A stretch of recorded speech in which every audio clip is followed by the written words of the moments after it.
Hello guys. चलिए बेटा आज का लेक्चर स्टार्ट करते हैं। आज हमें एसए 260 डील करना है। एसए 260 ऑडिटर की रिस्पॉन्सिबिलिटीज डील करता है communication with those charge with governance, TCWG. अब देखो बेटा, टीसीडब्ल्यूजी को सबसे पहले तो आइडेंटिफाई करना पड़ेगा ना कि टीसीडब्ल्यूजी होता क्या है, क्योंकि ये ऑडिट की टर्म है ना। लॉ के अंदर इस टर्म का हम ज्यादा इस्तेमाल नहीं देखते। वहां पे हम बोलते तो है ऑडिट कमेटी, बट उसको टीसीडब्ल्यूजी नहीं बोलते। इसका मतलब टीसीडब्ल्यूजी कौन है? ऑडिट कमेटी, है ना बेटा। अब सारी कंपनीज में तो ऑडिट कमेटी होती नहीं, तो सारी कंपनीज में ऑडिट कमेटी नहीं होती। इसका मतलब क्या है कि कहीं कहीं टीसीडब्ल्यूजी आइडेंटिफाई करना मुश्किल हो सकता है। वैसे लॉ को अगर आप पढ़ेंगे तो ऐसा लगेगा कि ये लिखा हुआ है कि जहां पर ऑडिट कमेटी है तो ऑडिट कमेटी, ऑडिट कमेटी नहीं है तो बोर्ड ऑफ डायरेक्टर्स, टीसीडब्ल्यूजी है। लेकिन अगर बोर्ड ऑफ डायरेक्टर में सारे डायरेक्टर होल टाइम है, कोई पार्ट टाइम डायरेक्टर, कोई इंडिपेंडेंट डायरेक्टर है ही नहीं, तो फिर मैनेजमेंट यानी कि होल टाइम केएमपीज और जो आपका टीसीडब्ल्यूजी है वो लगभग क्या हो जाता है, सेम। तो ये एक प्रॉब्लम अराइज होती है। चलो बेटा, तो एक क्वेश्चन जो 4 अटेम्प्ट में 2 बार पूछा जा चुका है कि हु इज टीसीडब्ल्यूजी। सबसे पहले तो ये इंपॉर्टेंट और रेलिवेंट टॉपिक है हमारे लिए कि टीसीडब्ल्यूजी को कैसे ढूंढे, टीसीडब्ल्यूजी का काम क्या होता है। टीसीडब्ल्यूजी का काम तो ये रहा बेटा, आप महाभारत एपिक जो देखते हो तो उसमें एक करेक्टर होता है धृतराष्ट्र, है ना बेटा। वैसा तो बनना नहीं है ना बेटा कि कुछ भी हो जा रहा है और आप रोक नहीं रहे, है ना बेटा। आपको रोकना है, आपका काम क्या बेटा, रोकने का और टोकने का, है ना बेटा। अब देखो, घर में जो बुजुर्ग होते हैं उनका काम क्या होता है बेटा, ओवरसाइट का होता है। ऐसे कैसे कर रहे हो जो तुम कर रहे हो, है ना बेटा। तो वो आपके घर के कल्चर को प्रोटेक्ट करते हैं बेटा, घर के अंदर फाइनेंशियल डिसिप्लिन बनाए रखते हैं। और बाबूजी गए उसके बाद बेटा कल्चर की भी जय श्री राम हो गई बेटा, और आपने डिसिप्लिन भी बिगाड़ दिया घर का, है ना बेटा। तो आपको इस चीज का ध्यान रखना है कि ऐसे ऑर्गेनाइजेशन में सीनियर मोस्ट जो लोग होते हैं बेटा, जो बहुत ज्यादा एक्सपीरियंस्ड होते हैं और बहुत ज्यादा टेक्निकल नॉलेज पोजेस करते हैं, उनको क्या जिम्मेदारी दी जाती है बेटा, ओवरसाइट की जिम्मेदारी दी जाती है। और हमें देखना है ऑडिटर्स को कि क्या वो अपनी जिम्मेदारी को अच्छे से डिस्चार्ज कर रहे हैं या नहीं कर रहे हैं, है ना बेटा। अब हमारे प्रधानमंत्री की एज भी बेटा 70+ है ना बेटा। तो उनका मेन रोल जो है बेटा वो ओवरसाइट का है कि करप्शन ना हो, क्या ना हो, करप्शन ना हो, कोई भी मंत्री फ्रॉड ना करे, है ना बेटा। ऐसे हमें देखना कि हमारे बेटा 2 चार्ज विद गवर्नेंस जो हैं, क्या वो अपनी ओवरसाइट की जो ड्यूटी है, जो सुपरवाइजरी ड्यूटीज हैं, उनको अच्छे से डिस्चार्ज कर रहे हैं या नहीं कर रहे, है ना बेटा। अब कई बार हम देखते हैं कि कोई इंस्टीट्यूशन बेटा किसी एक व्यक्ति के भरोसे चल रहा है ना बेटा। किसी इंस्टीट्यूशन में हो सकता है कि ऐसे व्यक्ति एक से ज्यादा हो, तो कई जगह आपको दिखेगा बेटा टीसीडब्ल्यूजी सिंगल पर्सन है और कई जगह दिखेगा टीसीडब्ल्यूजी कलेक्टिव बॉडी है ना बेटा। तो ऐसे कुछ पॉइंट यहाँ पे दिए हुए हैं, कौन से पेज पर, 7.40 पर, है ना बेटा। तो इनको स्टार्ट करते हैं। Who are TCWG? The person with responsibility for overseeing the strategic direction of the entity, और जो अकाउंटेबिलिटी को लेकर बेटा सबसे ज्यादा कंसर्न होते हैं।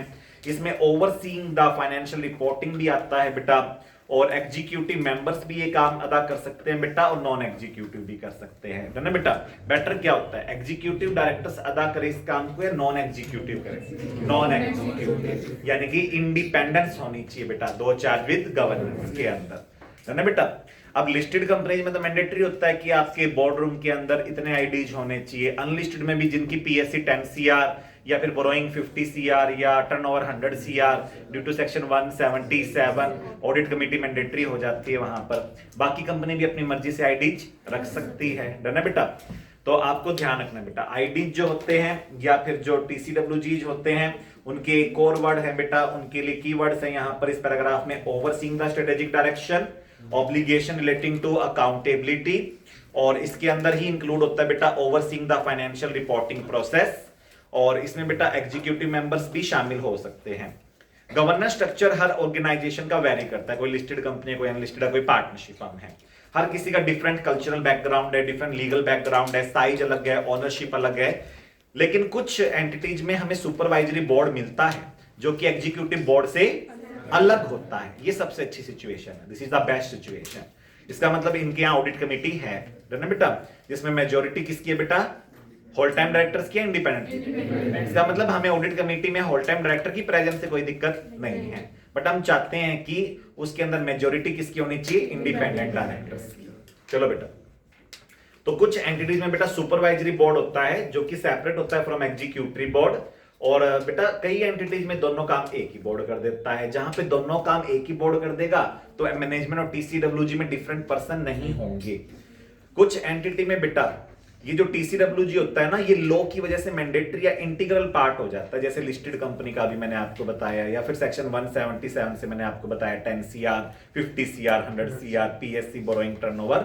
अब कुछ कंपनीज में जहां पर सेपरेट आपको एक सुपरवाइजरी बोर्ड रखना है और ये लीगल स्ट्रक्चर है, मैंडेटरी है, जैसे कंपनी लॉ में सेक्शन 177, तो वहां पर आपके लिए बढ़िया चीज है ना बेटा। कुछ एंटिटीज में लेकिन ऐसा नहीं होता, तो आपको ध्यान रखना है, आपको टीसीडब्ल्यूजी अलग पर्सन मिल भी सकते हैं और नहीं भी मिल सकते है ना बेटा। चलो, in some cases some or all of the TCWG are involved in management, in others TCWG and management comprises different persons। तो इस पैराग्राफ का करक्स हो गया। मोस्टली एंटिटीज में टीसीडब्ल्यूजी में सिंगल पर्सन नहीं होता, एक बॉडी होती है, कलेक्टिव रिस्पॉन्सिबिलिटी जो ओन करती है, जैसे बीओडी हो गए, सुपरवाइजरी बोर्ड यानी कि ऑडिट कमेटी हो गया, पार्टनर्स में से किसी को आपने टीसीडब्ल्यूजी का दर्जा दे रखा है, प्रोप्राइटर्स जो होते हैं बेटा वो कई बार खुद टीसीडब्ल्यूजी ना बनकर किसी और को टीसीडब्ल्यूजी बना देते हैं, कमेटी बन सकती है मैनेजमेंट की, ट्रस्टी जो हो सकते हैं, इसी टाइप के अन्य पर्सन हो सकते हैं। बट स्मॉलर एंटिटी में ये सब नहीं मिलेगा आपको, और वहां पर एक सिंगल पर्सन ही मैनेजर होता है, वही टीसीडब्ल्यूजी होता है। अगर टीसीडब्ल्यूजी नहीं है तो आपको दिक्कत क्या आएगी, टीसीडब्ल्यूजी दिक्कत नहीं है तो हम इस ऐसे को कंप्लाई कैसे करेंगे, क्योंकि हमें मैनेजमेंट की कुछ बातें हैं जो टीसीडब्ल्यूजी को बतानी है ना बेटा, और ये ऐसे स्पेसिफिकली डील करता है बेटा, auditors responsibility to communicate TCWG.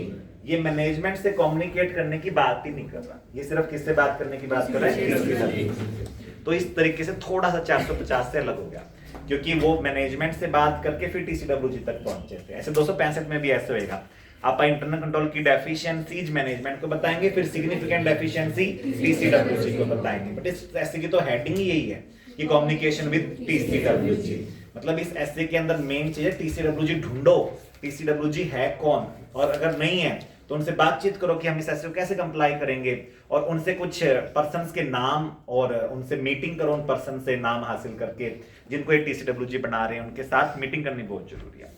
ये डाइवर्सिटी है बेटा, इससे बहुत दिक्कत आती है, इससे पता नहीं चल पाता कि किसके साथ हमें कम्युनिकेट करना है। कुछ केसेज में हमें एप्रोप्रिएट पर्सन ही नहीं मिलते बेटा।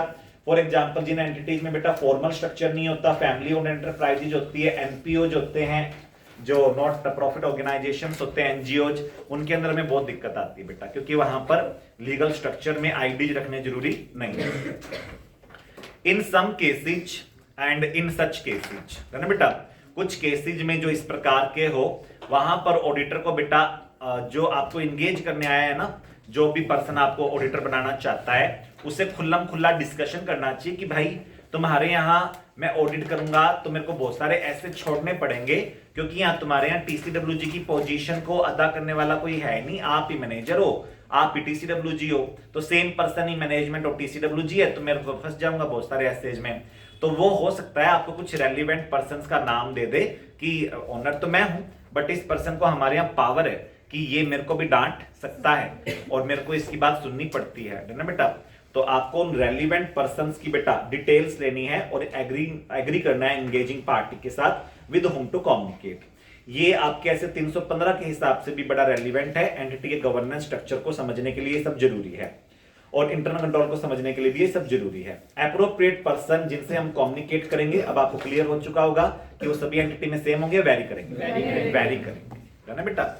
तो ये आपको लिख के आना है। इसकी समरी अगर मैं बताऊं तो फर्स्ट पैराग्राफ में था कि टीसीडब्ल्यूजी ये लोग होते हैं, है ना बेटा। सेकंड में इन्होंने बताया कि कुछ एंटिटीज में इंडिपेंडेंट होता है supervisory board from the executive board, और कुछ में नहीं होता। थर्ड में आपने देखा, फोर्थ में आपने देखा कि जहां पर फैमिली ओन एंटरप्राइज होती है, एनजीओ होते हैं, एनपीओ होते हैं, और सोल प्रोप्राइटर्स होते हैं, वहां पर ऑडिटर को दिक्कत आ सकती है। तो लास्ट पैराग्राफ में उन्होंने कहा ऐसे केसेस में आपको क्या कर लेना चाहिए, एंगेजमेंट लेटर में लिखवा लेना चाहिए who will be the responsible person, who will be the relevant person with whom to communicate, है ना बेटा। तो ये हो गया आपका आइडेंटिफिकेशन ऑफ टीसीडब्ल्यूजी। अब आ जाते हैं बेटा इस एसए के अंदर कि हमारे ऑब्जेक्टिव्स क्या है और इस एसए से हमें फायदे क्या होंगे, है ना बेटा। इस एसए से ऑडिटर को बहुत फायदे होंगे, है ना बेटा, क्योंकि हमें ऑडिट करने जाना है तो वहां पे कोई ऐसा व्यक्ति होना चाहिए जो मैनेजमेंट को भी फटकार लगा सके अगर मैनेजमेंट अपनी ड्यूटी अच्छे से डिस्चार्ज ना कर रही हो तो कैडबरी कमेटी बेटा इंग्लैंड में बनी थी, उसने आईडीज का कंसेप्ट लॉन्च किया था पूरे वर्ल्ड में। और कैडबरी कमेटी ने कहा था कि जो आपकी कंपनी के अंदर होल टाइम डायरेक्टर होते हैं मोस्टली वो फ्रॉड में इन्वॉल्व होते हैं, है ना बेटा। और वो इसलिए फ्रॉड करते हैं क्योंकि मम्मी नहीं है, कोई उनको रोकने वाला नहीं है ना बेटा। तो उन्होंने कहा कि ये जो ऑडिटर्स आते हैं ये तो पापा लोग होते हैं, तो पूरा दिन बाहर रहते हैं ना बेटा, और ये आके फिर एकदम से बरसने लग जाते हैं। तो बेटा क्या होनी चाहिए, मम्मी होनी चाहिए। मम्मी का मतलब क्या है, कॉन्टिन्यूअस, जो 24 घंटे आपके लिए अवेलेबल है ना बेटा। तो ये जो आईडीज हैं बेटा इस तरीके से आए थे, इंटरनल ऑडिटर इस तरीके से आया था कैडबरी कमेटी की सिफारिशों पर। अब इन लोगों के होने से थोड़ा मैनेजमेंट पे प्रेशर बनता है, मैनेजमेंट इनको रिगार्ड भी करती है क्योंकि वो मैनेजमेंट में जो लोग होते हैं उनके मुकाबले ये ज्यादा एजुकेटेड, ज्यादा स्किल्ड होते हैं ना बेटा। तो एक रिस्पेक्ट इंजॉय करते हैं ये ना बेटा। और मैनेजमेंट को भी पता होता है कि हम लीगली उतने स्ट्रांग नहीं चल रहे, उनको भी पता है कि हमारा लीगल पार्ट क्या है, वीक है, क्योंकि हमें लॉ की नॉलेज नहीं है, क्योंकि हम चार्टर्ड अकाउंटेंट नहीं है, उनको भी पता है इस चीज का। इसलिए वो टीसीडब्ल्यूजी और ऑडिटर पे डिपेंडेंट है बेटा लॉ के लिए ना बेटा। अब वो टीसीडब्ल्यूजी जो है बेटा वो तो उनके घर के ही हो गए ना बेटा। जैसे ऑडिटर एक लिंक का काम करता है गवर्नमेंट के बीच में और बिजनेसमैन के बीच में, ये जो टीसीडब्ल्यूजी जो होते हैं ये लिंक का काम करते हैं between the auditor and the management है ना बेटा। अब ऑडिटर जो होता है बेटा उसकी भी सारी बातें नहीं माननी जा सकती, और बिजनेसमैन जो चाहता है कि ऑडिटर कुछ ना कहे हमें, वो भी नहीं हो सकता। तो पापा और बच्चों के बीच में बेटा क्या होता है, मम्मी ब्रिज बन जाती है ना बेटा, जो थोड़ा उसको डांट देती है और थोड़ा उसको डांट देती है ना बेटा। चलो अब जरा ध्यान देखो कि ये टीसीडब्ल्यूजी है बेटा, इनका काम क्या है। टीसीडब्ल्यूजी का काम क्लियर है, हमें ओवरसाइट करना है, सुपरविजन करना है कि ऑडिटर भी अपना काम अच्छे से करे और मैनेजमेंट भी अपना काम अच्छे से करे। चलो इससे फायदा क्या होगा, इससे मिसस्टेटमेंट ढूंढने में ऑडिटर को हेल्प मिलेगी, टीसीडब्ल्यूजी को भी हेल्प मिलेगी। इन दोनों का कॉम्बिनेशन अच्छा बनने से किसको फायदा है, दोनों को फायदा है ना बेटा। चलो अब देखो बेटा, जब हम कम्युनिकेशन करेंगे तो इससे म्यूचुअल अंडरस्टैंडिंग बढ़ेगी, कंस्ट्रक्टिव वर्क रिलेशनशिप बनेगा, ऑडिटर को ज्यादा सबूत मिलेंगे, ऑडिटर को जल्दी सबूत मिलेंगे, ऑडिटर के लिए किसी भी डाउट को रिजॉल्व करना इजी हो जाएगा। और टीसीडब्ल्यूजी को जो लॉ के द्वारा जिम्मेदारी दी गई है सेक्शन 149 सबसेक्शन 8 में और शेड्यूल नंबर 4 में, तो वो आईडीज के जो कोड्स हैं जब उनकी ड्यूटी जब वो भी डिस्चार्ज हो जाएगी ना बेटा। तो ये विन विन सिचुएशन है जिसमें ऑडिटर और टीसीडब्ल्यूजी दोनों का फायदा है। तो ये जो बेनिफिट्स हैं बेटा इस कम्युनिकेशन के पेज नंबर 39 के बॉटम से शुरू होते हैं और पेज नंबर 40 के अंदर ये रहते हैं बेटा, सी पॉइंट तक है ये आपके। तो बी पॉइंट में लिखा हुआ है ऑडिटर को बेटा इससे वो इंफॉर्मेशन मिल जाएगी जो शायद उसे मैनेजमेंट से ना मिली हो, और टीसीडब्ल्यूजी बेटा असिस्ट करेगा ऑडिटर को in understanding the entity, its environment, in risk assessment, in identifying the appropriate source of audit evidence, and it will help in providing the relevant information about the specific doubts of the auditor regarding some specific transaction or event. TCWG को फायदा ये होगा कि उसकी overseeing responsibility अच्छे से हो जाएगी, जिससे कि फाइनेंशियल स्टेटमेंट में रिस्क ऑफ मेटेरियल मिसस्टेटमेंट कम हो जाएगा। तो इसको हमने क्या लिख दिया बेटा, दोनों का फायदा। अब इसमें 4 ऑब्जेक्टिव है बेटा, जैसे ऐसे 450 में 2 ऑब्जेक्टिव थे, आइडेंटिफाई करना मिसस्टेटमेंट को और अनकरेक्टेड मिसस्टेटमेंट का इफेक्ट देखना बेटा over the financial statement and the audit report and the audit plan and audit programmes, audit procedures, जो ना बेटा। ऐसे बेटा यहाँ पे आपके 4 ऑब्जेक्टिव है। एक तो आपको टीसीडब्ल्यूजी को बेटा थोड़ा थोड़ा हिंट तो देना चाहिए, हालांकि हम ये नहीं चाहते कि हम उनको बिल्कुल एग्जैक्टली बता दें हम क्या करने वाले हैं, लेकिन आपको एक ओवरऑल का मतलब क्या होता है, जनरल आइडिया देना चाहिए कि आपका स्कोप क्या रहेगा, आपके ऑब्जेक्टिव्स क्या हैं, और उनको बताना चाहिए कि हमारी रिस्पॉन्सिबिलिटी है ओपिनियन एक्सप्रेस करने की, क्या, और हमारी जिम्मेदारी है secondary of detecting material misstatement and correcting, ना बेटा। तुम्हारी जिम्मेदारी ढूंढने की भी और करेक्ट करने की भी इनको प्राइमरी है, और हमारे आने से तुम रिलीव नहीं हो जाते ना बेटा। तुम्हारी जिम्मेदारी पर कोई भी ऐसा इंपैक्ट नहीं आएगा जो तुम्हें रिलीव करेगा या तुम्हें फ्री करेगा, बल्कि तुम्हारी रिस्पॉन्सिबिलिटी उतनी की उतनी ही रहेगी ना बेटा। तो तुमको समझाना है कि हमारे हैं तुम्हारी इस काम में हेल्प करने, ऑब्वियसली इससे आपको भी फायदा मेरे को भी फायदा है, बट हमारी रिस्पॉन्सिबिलिटीज अलग है और तुम्हारी अलग है ना बेटा। दोनों पे कंपनी लो है। सीक रेलिवेंट इंफॉर्मेशन, ये दूसरा ऑब्जेक्टिव है। तीसरा क्या है, जो भी आपको फाइंडिंग्स मिलती है वो हमने ऐसे 450 में भी देखा था, टाइमली बेसिस पे कम्युनिकेट करनी चाहिए ताकि सामने वाले को भी तीन चीजों का टाइम मिले, खुद के द्वारा असेसमेंट करना, खुद ढूंढना मिसस्टेटमेंट का अमाउंट और एडजस्टमेंट एंट्रीज पास करने का। जैसे 450 में से मैंने रख लिया था बेटा, डन है। तो ध्यान से देखो बेटा कि हम चाह रहे हैं कि जो सिग्निफिकेंट फाइंडिंग्स है वो हम उनको बता दें ताकि अगले भी टाइम मिल जाए उनको ये सब करने के लिए, डन है बेटा। क्योंकि ऐसा तो है नहीं ऑडिटर ने कह दिया उन्होंने मान लिया, वो भी अपनी तरफ से क्या करेंगे, असेसमेंट करेंगे, फिर वो देखेंगे एक्चुअल मिसस्टेटमेंट क्या है, फिर दोनों की मीटिंग होगी और फिर फाइनली जो है डिसीजन होगा कि एडजस्टमेंट एंट्री क्या होगी और कितने अमाउंट की होगी, है ना बेटा। तो इसलिए सिग्निफिकेंट फाइंडिंग्स आपको टीसीडब्ल्यूजी को कम्युनिकेट करनी चाहिए। और लास्ट है बेटा, दोनों के बीच में क्या रहना चाहिए, अच्छा इफेक्टिव टू वे कम्युनिकेशन, क्योंकि दोनों के लिए फायदेमंद चीज है ना बेटा। तो इन्होंने पहला ऑब्जेक्टिव लिखा बेटा, कम्युनिकेट करना clearly with the TCWG responsibility of auditor and overview देना बेटा plan scope and timing of audit का, उनसे रेलेवेंट इंफॉर्मेशन मांगना सेकंड ऑब्जेक्टिव है बेटा इस एस्से का। और जितनी भी आपकी फाइंडिंग्स है उनको टाइमली बेटा आपको कम्युनिकेट करना है, that is to provide TCWG with the timely observations which are significant and relevant। आइए बेटा पेज नंबर 42 के बॉटम पे चलते हैं। ऑडिटर की रिस्पॉन्सिबिलिटी में ऑडिटर को क्या बताना है, ऑडिटर को बताना है यार कि मैं जिम्मेदार हूं ओपिनियन एक्सप्रेस करने के लिए और तुम जिम्मेदार हो बेटा ओवरसाइट के लिए, है ना बेटा।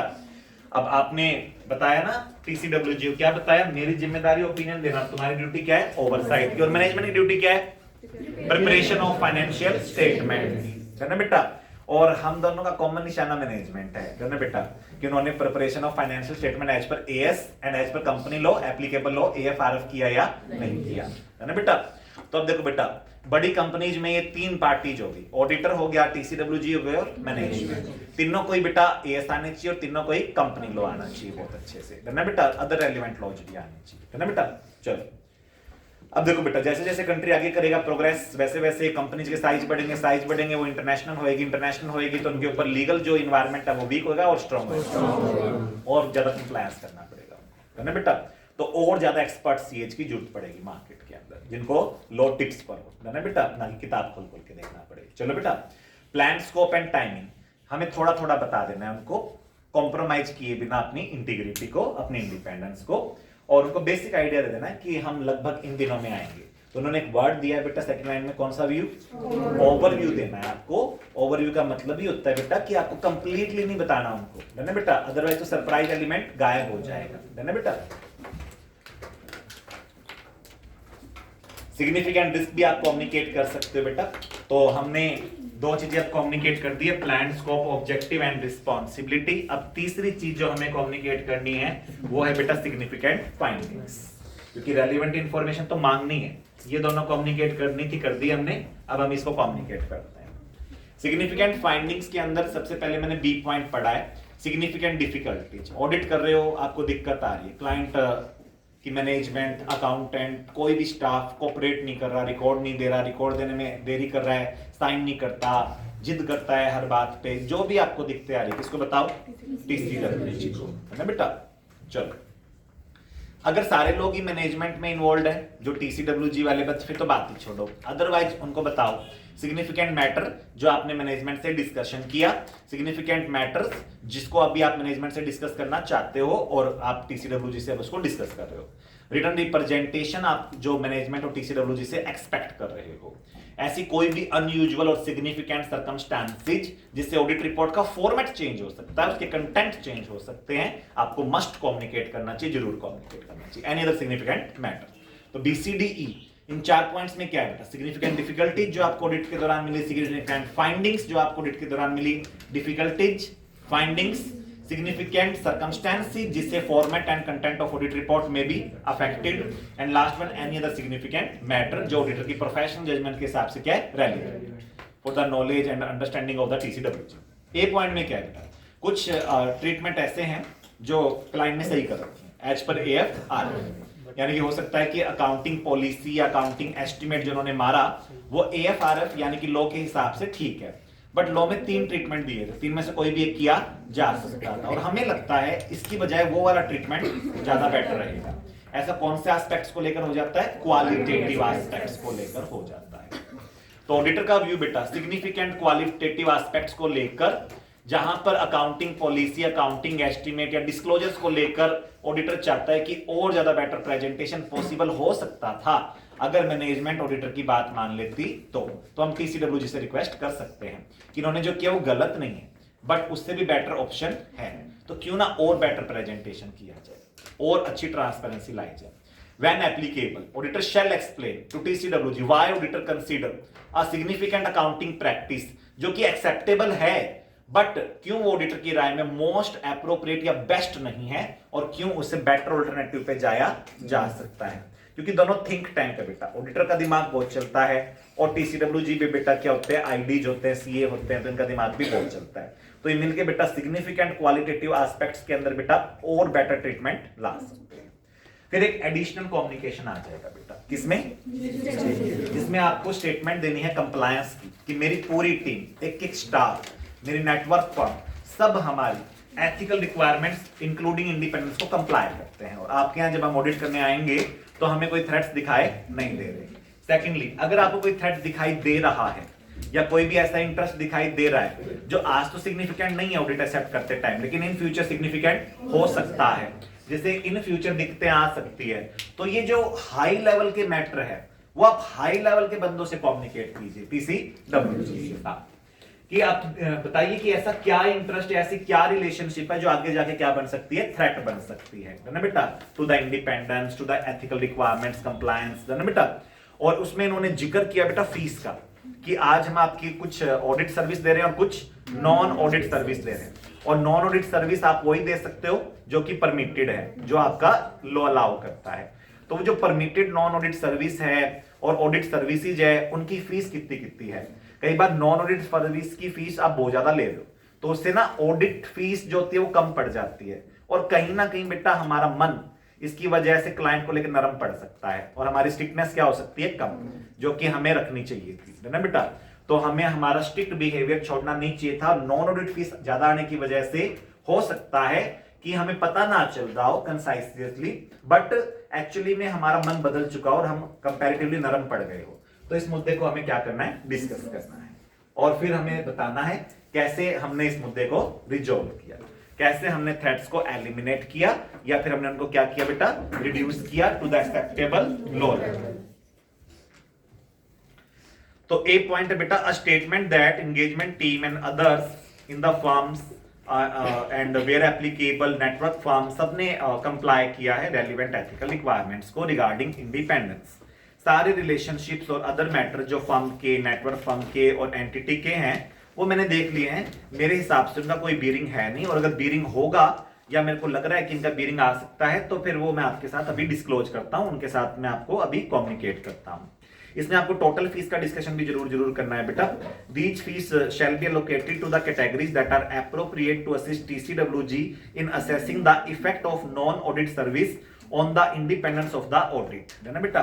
तो नॉन ऑडिट सर्विस जो है बेटा उनको आप कैटेगराइज कर देना कि इस नॉन ऑडिट सर्विस का इतना मिल रहा है, इस नॉन ऑडिट सर्विस का इतना, और टोटल नॉन ऑडिट सर्विस के मेरे को इतना मिलता है, और फिर ऑडिट फीस इतनी मिलती है, और फिर इसका इंपैक्ट आ सकता है या नहीं आ सकता, ये हमें डिस्कस करना है किसके साथ, टीसीडब्ल्यूजी के साथ। और आपको उनको कम्युनिकेट करके बताना है रेलिवेंट सेफगार्ड जो आपने अप्लाई कर रखे हैं, जो आपने कंट्रोल्स अपने ऑर्गेनाइजेशन में लगा रखे हैं, क्वालिटी कंट्रोल्स जो आपने लगा रखे हैं, जिससे कि आपके यहाँ इंडिपेंडेंस को थ्रेट आती नहीं है, और अगर आती भी है तो हम उसको टाइमली रिजॉल्व करके रिड्यूस कर देते हैं टू एक्सेप्टेबल लो लेवल। तो आपको एश्योर करना है टीसीडब्ल्यूजी को, आपको एश्योर करना है कि हम कंप्लायंस करते हैं, कुछ भी होगा तो हमको जरूर बताएंगे, आपसे डिस्कस जरूर करेंगे, और कैसे हम उस समस्या को रिजॉल्व करते आए हैं आज तक, अगर कहीं पे भी हमारे को ऐसी समस्या मिली है तो ये कुछ कस्में खाई हैं बेटा हमने टीसीडब्ल्यूजी के साथ कि हम क्या रहेंगे, इंडिपेंडेंट, है ना बेटा, और इंडिपेंडेंस में कोई भी थ्रेट आने नहीं देंगे, और आएगी तो कैसे आज तक हमने उसको रिजॉल्व किया है, और इन फ्यूचर कैसे आप उसको रिजॉल्व कर सकते हैं। तो पहला पॉइंट मैंने लिख दिया यहाँ पे स्टेटमेंट ऑफ कंप्लायंस, दूसरा हो गया disclosure of threats, and third is the relevant safeguards जो आपने अप्लाई किए हैं आज तक वेरियस असाइनमेंट्स में, जिससे आपने एलिमिनेट किया है और या आपने रिड्यूस किया है। कम्युनिकेशन प्रोसेस, कम्युनिकेशन प्रोसेस जो है बेटा आपकी फॉर्मल होनी चाहिए। टीसीडब्ल्यूजी बेटा कंपनी के बड़े अधिकारी हैं ना बेटा, तो उनके साथ आपको बेटा पहले तो डिस्कस करना चाहिए किस टाइम पे कम्युनिकेशन करना बेटर रहेगा। आपको कम्युनिकेट करना चाहिए बेटा form of communication timing of communication and expected content of communication, यानी कि उनको एजेंडा बताना चाहिए। क्या बताना चाहिए? एजेंडा, कि हम आपसे बातचीत क्यों करना चाहते हैं। क्योंकि आप उनको बोलेंगे ना कि हम आपकी मीटिंग बुलाना चाहते हैं, तो वो क्या मांग सकते हैं आपसे?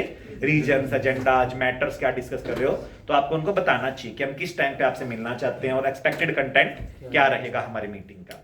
आपको राइटिंग में वो सब कुछ बताना चाहिए जो ओरली बताना ठीक नहीं है ना बेटा।